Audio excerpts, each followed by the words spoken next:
8:20 p.m. Tomorrow na yung boards. Kasama ko si Kads. Sinamahan niya ako para just in case lang na hindi ako makagising. Nandyan siya.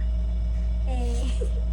Pero I'm a light sleeper naman. So, feeling ko it's a gift sa akin. Gift sa akin ni Lord na hindi ako kinakabahan bukas. Pero sabi ng prof ko, kabahan ka daw pag di ka kinakabahan. Pero, I'll just try my best. So, good night, guys. Good morning, guys! So, it's May 4 na. And it's the first day of the exam. Nakatulog ba ako kagabi?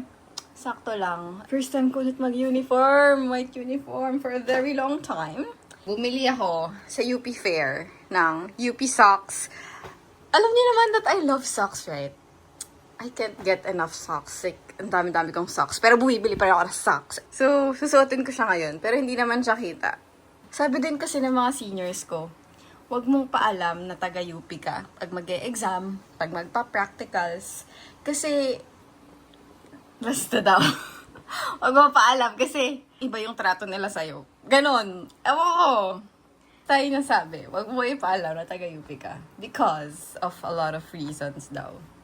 Hi, Daddy. What's that? Morning. Food. Tahong, bopis.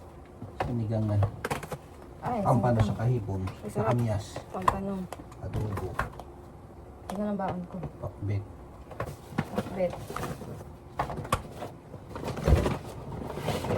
Ito, paborito mo. Uy, Sinampalukan. sinampalukan. Another paborito. Scabeche. So, ito yung transparent kong bag. But kailangan transparent. Oo, pag yung pagkain, hindi ako nag-prepare. So, kung ano lang makita kong nakikita yung loob. And then, this one. Ito yung pwede sa tabi mo. Gamot, tissue, Noah. Breakfast! It's already time check. 5:20. Here we are! Good luck! Let's go! Ayun na sila, ang mga tao. Sa Doña Elena Towers. Bye, Daddy. Bye. Pagputihan mo. Are you ready?